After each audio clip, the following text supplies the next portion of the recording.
Hello students, welcome back to our YouTube channel Sarvesh study. बच्चों, आज मैं आप सभी को क्लास 10th केमिस्ट्री के first chapter chemical reactions and equations के इम्पॉर्टेंट क्वेश्चन सॉल्व कराऊंगा। बच्चों, ये क्वेश्चंस आपके लिए बहुत ही ज्यादा इंपॉर्टेंट रहेंगे। बच्चों, तो मैं सबसे पहले आज फर्स्ट चैप्टर को कवर करूंगा, केमिकल रिएक्शंस एंड इक्वेशंस को। ठीक है बच्चों, तो ध्यान दीजिएगा और जो भी बच्चे चैनल पे नए हैं वो चैनल को सब्सक्राइब कर लें, साथ ही साथ बेल आइकन भी प्रेस कर लें ताकि इस तरह की इंपॉर्टेंट वीडियो का नोटिफिकेशन आपके पास सबसे पहले पहुंच जाए। ठीक है बच्चों, तो हम स्टार्ट करते हैं बच्चों क्वेश्चंस। जैसा कि आप स्क्रीन पे देख पा रहे होंगे कि फर्स्ट क्वेश्चन है, कह रहा है कि a red brown gas is released along with O2 and lead oxide on heating lead nitrate. It is an example of, first option दिया है कॉम्बिनेशन रिएक्शन, सेकेंड ऑप्शन दिया ऑक्सीडेशन रिएक्शन, थर्ड ऑप्शन दिया है decomposition और fourth option दिया है reduction reaction. ठीक है बच्चों, तो कह रहा है कि a red brown gas is released along with O2। ठीक है, एक रेड ब्राउन कलर की गैस रिलीज हो रही है बच्चों ऑक्सीजन के साथ में, और उसी के साथ साथ हमारा लेड ऑक्साइड भी बन रहा है on heating the lead nitrate. Lead nitrate को गर्म करने पे तो ये किस टाइप का रिएक्शन हो रहा है बच्चों। ठीक है, तो यहाँ पे मैं रिएक्शन लिख रहा हूं बच्चों कि लेड नाइट्रेट को हीट किया जा रहा है, और लेड नाइट्रेट का केमिकल फॉर्मूला क्या होता है बच्चों, PbNO3 का होल ट्वाइस। ठीक है बच्चों, और इसको हम क्या करेंगे, गर्म करेंगे, हीट करेंगे इसको, और जब इसको हीट करते हैं तो ये किसमें ब्रेक हो जाएगा बच्चों, अपना लेड ऑक्साइड बन जाता है PbO, और इसी के साथ NO2 बन रहा है, that is reddish brown coloured gas. ठीक है बच्चों, और इसी के साथ हमारी ऑक्सीजन गैस भी रिलीज हो रही है। ठीक है, तो ये हमारी मेन केमिकल इक्वेशन है जो कि उस स्टेटमेंट के थ्रू हमको बताया जा रहा है। ये हमारी कैसी गैस है बच्चों, नाइट्रोजन डाइऑक्साइड जो है that is reddish brown colour. ठीक है, ये ऑक्सीजन के साथ रिलीज हो रही है और लेड ऑक्साइड बन रहा है on heating the lead nitrate. ठीक है बच्चों, तो यहां पे बच्चों हमसे कह रहा है कि ये किस रिएक्शन का एग्जांपल है। ठीक है, तो मैंने बताया था बच्चों कि जब एक सिंगल रिएक्टेंट, मान लो कि ABC एक रिएक्टेंट है और वो नंबर ऑफ प्रोडक्ट्स में ब्रेक हो जाता है, A plus B plus C में। ठीक है, तो ये कौन सी रिएक्शन होती है, दैट इज डीकंपोजिशन रिएक्शन। कौन सी बच्चों, डीकंपोजिशन रिएक्शन है हमारी। ठीक है, तो यहां पे भी यही सेम चीज हो रहा है बच्चों की lead nitrate that is a single reactant, on heating it decomposes oxide reddish brown coloured gas that is nitrogen dioxide and oxygen gas. ठीक है, वो लेड ऑक्साइड, नाइट्रोजन डाइऑक्साइड और ऑक्सीजन गैस में ब्रेक हो जा रही है। ठीक है, तो ये कौन सी रिएक्शन है बच्चों, डीकंपोजिशन रिएक्शन है। तो ऑप्शन कौन सा सही होगा, ऑप्शन सी हमारा करेक्ट आंसर होगा बच्चों, डीकंपोजिशन रिएक्शन। ठीक है, इसको बैलेंस कर लेते हैं स्टूडेंट्स थोड़ा सा कि यहाँ पे क्या है, लेड एक है, यहाँ पे लेड एक है। ठीक है, ऑक्सीजन की बात करेंगे तो यहाँ 3 to the 6 ऑक्सीजन है, और यहाँ पे 2 और 2 4 ऑक्सीजन है। यहाँ पे 2 लगा देंगे तो ये कितना हो जाएगा, 4 और 2 6 और 3 to the 6 हो गया। ठीक है, नाइट्रोजन की बात करें तो यहाँ पे 2 नाइट्रोजन है और यहाँ पे एक ही नाइट्रोजन है, तो ऐसा करते हैं यहाँ पे 2 लगा लेते हैं और ये वाला 2 हटा देंगे। ठीक है, तो अब क्या हो जाएगा, 2 नाइट्रोजन इधर, 2 इधर नाइट्रोजन, यहाँ पे 6 ऑक्सीजन, यहाँ पे 2 2 4 ऑक्सीजन, और ये 2 6 ऑक्सीजन यहाँ भी हो गया। ठीक है, तो ये केमिकल इक्वेशन हमारी बैलेंस हो गई।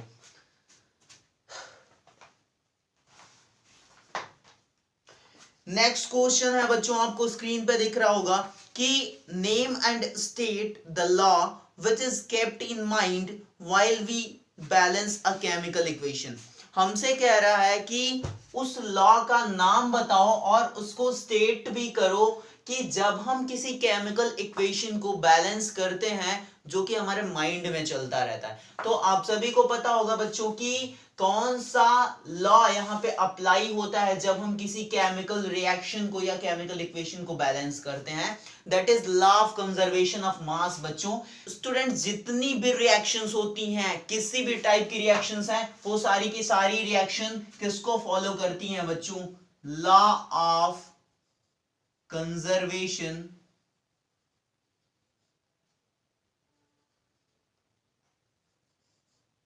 ऑफ मास बच्चों। ठीक है, जितनी भी रिएक्शंस होती हैं ना बच्चों, वो सभी की सभी law of conservation of mass को फॉलो करती हैं। तो यही हमको नाम बताना है कि कौन सा लॉ माइंड में चलता रहता है जब हम केमिकल रिएक्शन को या केमिकल इक्वेशन को बैलेंस करते हैं। चलने का मतलब यह है कि किसके थ्रू हम बैलेंस करते हैं। ठीक है, और उसको स्टेट करना है। तो law of conservation of mass ये कहता है बच्चों कि जितना मास रिएक्टेंट का हो, वही सेम मास किसका हो बच्चों? प्रोडक्ट का भी होना चाहिए। फिर से समझिएगा बच्चों, क्या होगा इसके अकॉर्डिंग कि the mass of reactant is equal to the mass of products in a chemical equation. ठीक है, किसी भी केमिकल इक्वेशन में जितना मास रिएक्टेंट का होना चाहिए, उतना ही मास प्रोडक्ट्स का होना चाहिए। और इसी वजह से हम बैलेंस भी करते हैं किसी केमिकल इक्वेशन को, किस लॉ के through? Law of conservation of mass. ठीक है बच्चों, नेक्स्ट क्वेश्चन है बच्चों, स्क्रीन पे आप देख पा रहे होंगे, कह रहा है कि what information do we get from a balanced chemical equation. हमसे कह रहा है स्टूडेंट्स कि हम क्या इंफॉर्मेशन पाते हैं किसी बैलेंस्ड केमिकल इक्वेशन से। ठीक है, तो हम यहाँ पे किसी भी केमिकल इक्वेशन का एग्जांपल ले लेते हैं, जैसे कि अभी हमने जो लेड नाइट्रेट वाला करा था उसी को ले लेते हैं कि लेड नाइट्रेट को जब हम हीट करते हैं बच्चों, तो क्या होता है? ये हमारा लेड ऑक्साइड में कन्वर्ट हो जाता है और इसी के साथ रेडिश ब्राउन कलर की नाइट्रोजन डाइऑक्साइड गैस निकलती है और ऑक्सीजन गैस भी रिलीज होती है। ठीक है, इसको हमने बैलेंस करा था बच्चों कि यहाँ पे 2 ऑक्सीजन, यहाँ भी 2 ऑक्सीजन, बट यहाँ पे 6 ऑक्सीजन है, तो यहाँ पे हम 2 कर लेते हैं। तो ये 2 नाइट्रोजन और 6 ऑक्सीजन, 2 2 4 ऑक्सीजन और 2 ये 6 ऑक्सीजन। ठीक है, तो ये बैलेंस हो गया। अब बच्चों ये एक बैलेंस केमिकल इक्वेशन है, तो पूछ रहा है कि एक बैलेंस केमिकल इक्वेशन से हमको क्या नॉलेज मिलती है। ठीक है, क्या क्या इंफॉर्मेशन हम गेट करते हैं। ठीक है, तो फर्स्ट ऑफ ऑल हम ये बोल सकते हैं कि किसी केमिकल इक्वेशन के थ्रू हम डिफरेंट टाइप के जो उसमें कंपाउंड्स और मॉलिक्यूल्स यूज हुए होते हैं, उनका हम सिंबल और केमिकल फॉर्मूला जान लेते हैं। दूसरी बात कि इसके द्वारा हम law of conservation of mass को भी जान जाते हैं। और तीसरी बात ये कि बच्चों हमको डिफरेंट टाइप के जो कंपाउंड्स और मॉलिक्यूल्स यूज हुए होते हैं किसी केमिकल इक्वेशन में, उनकी फिजिकल स्टेट भी हम जान लेते हैं वहां पे। क्योंकि ढेर सारी केमिकल इक्वेशंस में क्या होता है बच्चों, बगल में उनका क्या लिखा रहता है? फिजिकल स्टेट भी लिखा रहता है, और लिखना भी चाहिए। ठीक है, तो वहां से हम उनकी फिजिकल स्टेट का भी पता लगा लेते हैं। तो ये डिफरेंट टाइप की इंफॉर्मेशन हम पाते हैं किसी केमिकल इक्वेशन से, मतलब किसी बैलेंस्ड केमिकल इक्वेशन से। नेक्स्ट क्वेश्चन स्क्रीन पे है बच्चों आपके, कह रहा है कि in a container solid calcium oxide was taken and H2O was added slowly to it. First option में हमको बताना है कि ए कह रहा है state the 2 observations made in the experiment. कह रहा है कि एक कंटेनर है जिसमें हम क्या कर रहे हैं कि सॉलिड कैल्शियम ऑक्साइड को ले रहे हैं और उसमें हम क्या कर रहे हैं? वाटर ऐड कर रहे हैं स्टूडेंट्स। तो फर्स्ट ऑप्शन कह रहा है बताओ कि state the 2 observations made in the experiment. 2 observations बताने हैं हमको कि क्या ऑब्जर्वेशन होगा। तो सबसे पहले बच्चों हम इसका केमिकल इक्वेशन लिख लेते हैं। क्या केमिकल इक्वेशन कह रहा है कि कंटेनर में क्या क्या है? सॉलिड कैल्शियम ऑक्साइड है CaO, और इसमें क्या ऐड कर रहा है बच्चों? वाटर को ऐड किया जा रहा है। तो ये बनेगा क्या बच्चों? कैल्शियम हाइड्रोक्साइड बनेगा। ठीक है, और इसको बच्चों हम क्या बोलते हैं? कैल्शियम हाइड्रोक्साइड तो बोलते ही हैं, इसको और क्या बोलते हैं? स्लेक्ड लाइम बोलते हैं, स्लेक्ड लाइम। और ये जो कैल्शियम ऑक्साइड है इसको एक और नाम से जानते हैं, क्या बोलते हैं इसको? Quick lime.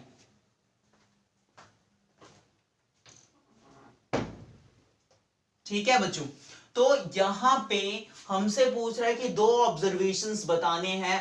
तो सबसे पहले जो ऑब्जर्वेशन हम करेंगे वो ये हमको दिखेगा कि जब भी हम कैल्शियम ऑक्साइड में वाटर ऐड करेंगे तो ये क्या होगा, बहुत फास्टली इसके साथ रिएक्शन करेगा। ठीक है, पहला ऑब्जर्वेशन ये है। दूसरा ऑब्जर्वेशन ये होता है बच्चों की जब हम किसी कंटेनर में इसका रिएक्शन कराते हैं तो स्टार्टिंग में उसका टेम्परेचर तो नॉर्मल रहता है कंटेनर का, लेकिन जब ये कैल्शियम हाइड्रोक्साइड फॉर्म होता है, स्लैग्ड लाइम बनता है बच्चों, तो कंटेनर का जो टेम्परेचर है ना स्टूडेंट्स, वो इंक्रीज कर जाता है, मतलब कि बढ़ जाता है। क्यों बढ़ जाता है? क्योंकि इसके साथ अमाउंट ऑफ हीट भी रिलीज होती है बच्चों।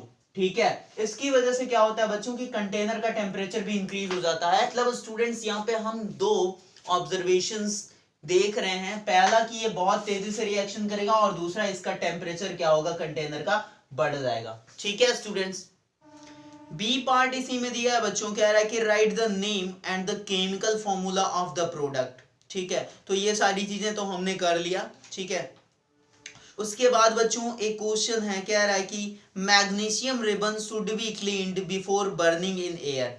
कह रहा है कि मैग्नीशियम रिबन को जलाने से पहले हम क्या करते हैं, क्लीन करते हैं, साफ करते हैं। क्यों ऐसा करते हैं उसका रीजन देना है बच्चों। स्टूडेंट्स ऐसा आपको नहीं लग रहा है कि ये मैंने बताया है कहीं ना कहीं पे? स्टूडेंट्स आपकी जो एनसीईआरटी वाली बुक है ना, स्टार्टिंग वाला जो आपका फिगर है वहां पे फर्स्ट जो एक्टिविटी करी गई है उसमें यही बताया गया कि मैग्नीशियम रिबन को हम जलाते हैं in the presence of oxygen, तो क्या बनता है, मैग्नीशियम का ऑक्साइड। ठीक है, तो यहाँ पे भी हमसे पूछ ये रहा है कि मैग्नीशियम रिबन को जब हम ऑक्सीजन के प्रेजेंस में जलाते हैं तो जलाने से पहले हम उसको क्लीन करते हैं। तो क्लीन करने का रीजन ये होता है बच्चों कि magnesium is a very reactive metal. Magnesium students बहुत ही ज्यादा रिएक्टिव मेटल है, तो वो क्या कर दिया, जो एटमॉस्फेयर में ऑक्सीजन प्रेजेंट रहता है ना उससे वो रिएक्शन कर लेती है, और रिएक्शन करने के बाद वो ऑलरेडी क्या बना लेती है, मैग्नीशियम ऑक्साइड। और मैग्नीशियम ऑक्साइड अच्छे से जलेगा नहीं बच्चों, तो हम उसको क्या करते हैं, सबसे पहले क्लीन करते हैं जिससे उसके ऊपर जो भी ऑक्साइड लगा है वो क्या हो जाए, हट जाए। पहला ये रीजन है। दूसरा रीजन ये है कि कई बार क्या होता है कि उसमें डस्ट के पार्टिकल्स जुड़े हुए होते हैं। ठीक है, अनवांटेड इंप्योरिटीज रहती हैं, तो उनको हम रिमूव करने के लिए क्लीन करते हैं मैग्नीशियम रिबन को। ठीक है स्टूडेंट्स, तो ये दो रीजन एनफ है।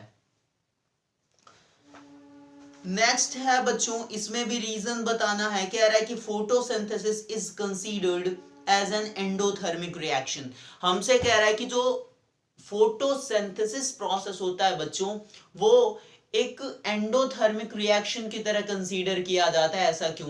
तो बहुत ही सिंपल चीज है, आप सभी ने तो क्लास 6-7 में ही पढ़ा होगा कि फोटोसिंथेसिस क्या होता है। तो फोटोसिंथेसिस एक ऐसा प्रोसेस है जिसके थ्रू जो प्लांट्स होते हैं स्टूडेंट्स, वो क्या करते हैं, अपना भोजन बनाते हैं। ठीक है, तो इसमें क्या होता है, सनलाइट एब्जॉर्ब करी जाती है प्लांट्स के द्वारा। मतलब कि जो नेसेसरी थिंग्स होती हैं फोटोसिंथेसिस प्रोसेस के लिए, उसमें सनलाइट भी एक नेसेसरी थिंग होती है। ठीक है, तो सनलाइट एब्जॉर्ब करी जाती है इसमें, तो वो रिएक्शन जिसमें एनर्जी एब्जॉर्ब करी जाती है, ठीक है, हीट एनर्जी को एब्जॉर्ब किया जाता है या सनलाइट को एब्जॉर्ब किया जाता है, वो कौन सी रिएक्शन, एंडोथर्मिक। और जिसमें रिलीज होती है हीट, उसको कौन सी रिएक्शन बोलते हैं, एक्सोथर्मिक। जैसे कि अभी क्या आया था, जो कैल्शियम ऑक्साइड का रिएक्शन हम वाटर से करा रहे थे, तो क्या बन रहा था, स्लैग्ड लाइम, या फिर बोल सकते हो कि कैल्शियम हाइड्रोक्साइड। तो उसमें क्या हो रहा था, टेम्परेचर बढ़ रहा था कंटेनर का। क्यों बढ़ रहा था? क्योंकि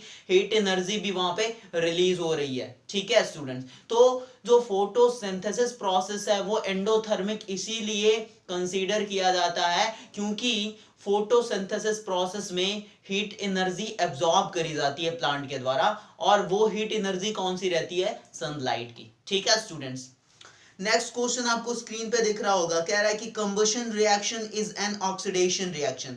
इसमें भी हमसे क्या कह रहा है, रीजन बताना कि कंबशन रिएक्शन जो होती है वो एक ऑक्सीडेशन रिएक्शन की तरह हम मानते हैं उसको। क्यों मानते हैं? ये तो बहुत ही सिंपल है बच्चों, क्योंकि ऑक्सीडेशन रिएक्शन किसको कहते हैं, ऑक्सीजन का ऐड होना या फिर हाइड्रोजन का रिमूव होना। ठीक है, गेन ऑफ ऑक्सीजन और लॉस ऑफ हाइड्रोजन, ठीक है, ऑक्सीडेशन बोला जाता है। तो कंबशन कैसे होता है, कंबशन का मतलब जलना, ठीक है, दहन होना। तो कंबशन का मतलब जलना होता है, तो जलेगा कैसे, कोई भी चीज बिना ऑक्सीजन के जलता नहीं है। तो जाहिर सी बात है बच्चों कि ऑक्सीजन उस सब्सटेंस में ऐड होगा, या ऑक्सीजन के प्रेजेंस में हम उसको जलाते हैं तो ऑक्सीजन ऐड होता है। तो ऐड होना ऑक्सीजन क्या क्या बोला जाता है, ऑक्सीडेशन बोला जाता है। तो इस वजह से हम क्या कहते हैं कि कंबशन जो है वो एक ऑक्सीडेशन प्रोसेस है, ठीक है। नेक्स्ट क्वेश्चन है बच्चों, स्क्रीन पे आपको दिख रहा होगा, बहुत ही फाड़ू क्वेश्चन है, मतलब बहुत बड़ा क्वेश्चन है स्टूडेंट्स, बहुत ही बढ़िया क्वेश्चन है बच्चों। कह रहा है कि एक स्टूडेंट है, वो क्या कर रहा है कि कुछ सिल्वर और कॉपर के कॉइन्स को कलेक्ट कर रहा है, और कलेक्ट करने के बाद एक दिन क्या करता है कि वो उसको निकालता है काउंट करने के लिए। तो वो क्या देखता है, जो सिल्वर के कॉइन्स रहते हैं उन पे ब्लैक कलर की कोटिंग पड़ी रहती है, और कॉपर के कॉइन्स पे ग्रीन कलर की कोटिंग पड़ी रहती है। तो हमको बताना है कि इस प्रोसेस में ये जो ग्रीन और ब्लैक कलर की कोटिंग पड़ गई है, इसके लिए कौन सा प्रोसेस, कौन सा फेनोमेना रिस्पॉन्सिबल है, और उसमें जो भी केमिकल रिएक्शंस होती हैं उसको भी हमको बताना है, ठीक है। तो स्टूडेंट्स आप सभी को पता है कि जब भी कोई मेटल है वो अगर एटमॉस्फेयर में एक्सपोज करी जाती है, तो एटमॉस्फेयर में जो हमारा ऑक्सीजन और मॉइस्चर रहते हैं, ये सभी उस मेटल से रिएक्शन कर देते हैं। मतलब कि मेटल रिएक्टिव है, तो मेटल इन सारी चीजों से रिएक्शन कर लेती है और रस्ट फॉर्म करती है, ठीक है। तो ये जो प्रोसेस है रस्ट बनाने का, इसी को हम क्या बोलते हैं, कोरोजन बोलते हैं। और इसी के थ्रू क्या होता है, सिल्वर पे जो ब्लैक कलर की कोटिंग आ जाती है सिल्वर कॉइन्स पे, और कॉपर कॉइन्स पे ग्रीन कलर की कोटिंग आ जाती है, ठीक है। तो रीजन क्या है बच्चों, कौन सा फेनोमेना रिस्पॉन्सिबल है यहाँ पे, कौन सा, कोरोजन, ठीक है। और इसमें क्या केमिकल रिएक्शन है वो हम यहाँ पे लिख रहे हैं, Fe